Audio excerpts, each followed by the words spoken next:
Hi Mark, my name is Chloe Pengshitian and my student number is S0641003. I'm now a sophomore in the Department of English. The title of my TED Talk today is How Doctors Can Help Low-Income Patients and Still Make a Profit by P.J. Parmer. Colfax Avenue, here in Denver, Colorado, was once called the longest, wickedest street in America. My office is there in the same place. It's a medical desert. There are government clinics and hospitals nearby, but they're not enough to handle the poor who live in the area. By poor, I mean those who are on Medicaid. Not just for the homeless. 20% of this country is on Medicaid. If your neighbors have a family of 4 and make less than $33,000 a year, then they can get Medicaid, but they can't find a doctor to see them. A study by Merritt Hawkins found that only 20% of the family doctors in Denver take any Medicaid patients. And of those 20%, some have caps like 5 Medicaid patients a month. Others make Medicaid patients wait months to be seen. But we'll see you today if you have Blue Cross. This form of classist discrimination is legal and is not just a problem in Denver. Almost half the family doctors in the country refuse to see Medicaid patients. Why? Well, because Medicaid pays less than private insurance and because Medicaid patients are seen as more challenging. Some show up late for appointments, some don't speak English, and some have trouble following instructions. I thought about this while in medical school. If I could design a practice that caters to low-income folks instead of avoiding them, then I would have guaranteed customers and very little competition. Laughter. So after residency, I opened up shop during undeserved medicine, not as a non-profit but as a private practice, a small business seeing only resettled refugees. That was 6 years ago, and since then, we've served 50,000 refugee medical visits. Applause. 90% of our patients have Medicaid, and most of the rest we see for free. Most doctors say you can make money on Medicaid, but we're doing it just fine. How? Well, if this were real capitalism, then I wouldn't tell you, because you'd become my competition. Laughter, but I call this bleeding heart capitalism. Laughter, and we need more people doing this, not less. So here's how.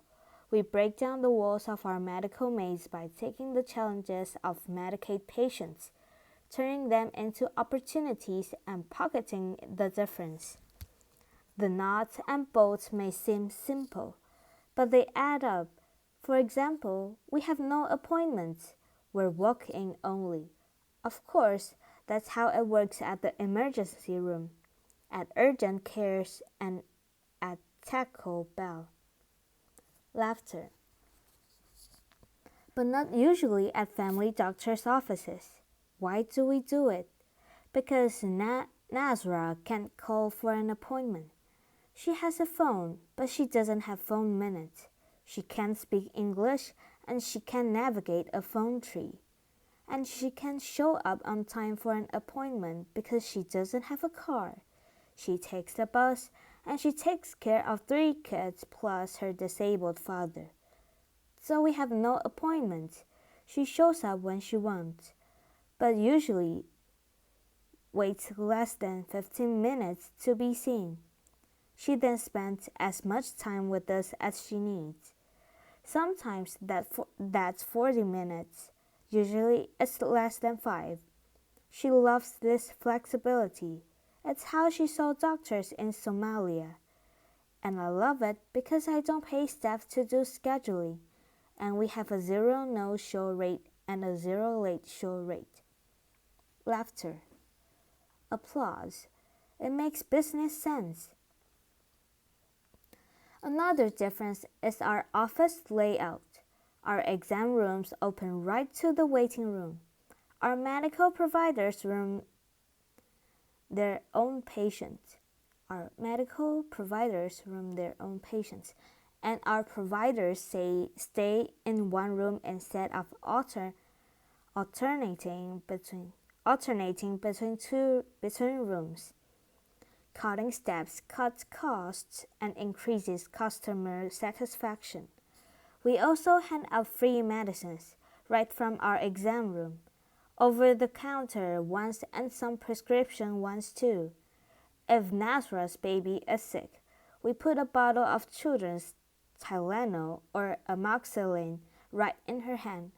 She can take that baby straight back home instead of stopping at the pharmacy. I don't know about you, but I get sick just looking at those choices. Nasra doesn't stand a chance in there. We also text patients. We're open evenings and weekends. We do home visits. We've jumped dead car batteries. Laughter. With customer satisfaction so high, we've never had to advertise, yet are growing at 25% a year, and we've become real good at working with Medicaid, since it's pretty much the only insurance company we deal with. Other doctors' offices chase 10 insurance companies just to make ends meet. That's just draining. A single-payer system is like monogamy. It just works better. Laughter. Applause. Of course, Medicaid is funded by taxpayers like you, so you might be wondering, how much does this cost the system? Well, we're cheaper than the alternatives. Some of our patients might go to the emergency room, which can cost thousands, just for a simple code. Some may stay home and let their problems get worse, but most will try to make an appointment at a clinic that's part of the system called the Federally Qualified Health Centers. This is a nationwide network of safety net clinics that receive twice as much government funding per visit than private doctors like me. Not only they get more money, but by law there can only be one in each area. That means they have a monopoly on special funding for the poor. And like any monopoly, there's a tendency for cost to go up and quality to go down. I'm not a government entity. I'm not a non-profit. I'm a private practice. I have a capitalist drive to innovate. I have to be fast and friendly. I have to be cost-effective and culturally sensitive. I have to be tall, dark, and handsome. Laughter. Applause. And if I'm not, I'm going out of business.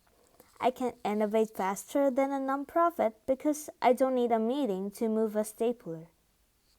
Applause. Really, none of our innovations are new or unique. We just put them together in a unique way to help low-income folks while making money. And then, instead of taking that money home, I put it back into the refugee community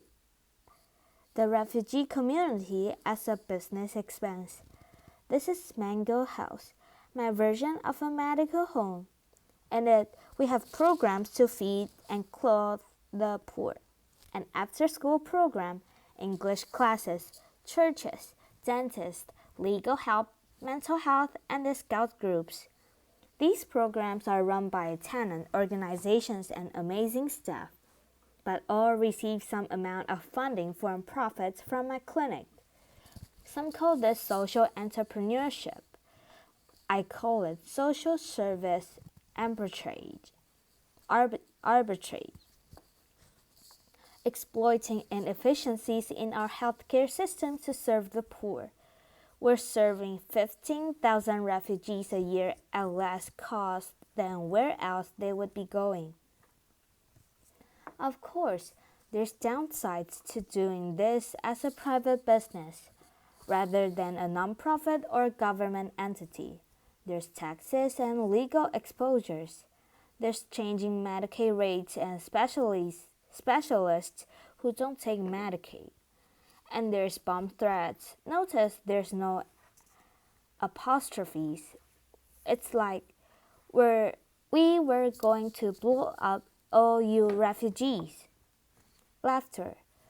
We're going to blow up all you refugees, but then we went to your English class instead. Laughter. Applause. Now you might be thinking this guy's a bit different. Laughter. Uncommon. Laughter. A communal narcissist. Laughter. A unicorn, maybe, because if this was so easy, then other doctors would be doing it. Well, based on Medicaid rates, you can do this in most of the country. You can be your own boss, help the poor, and make good money doing it. Medical folks, you wrote on your school application essays that you wanted to help those less fortunate.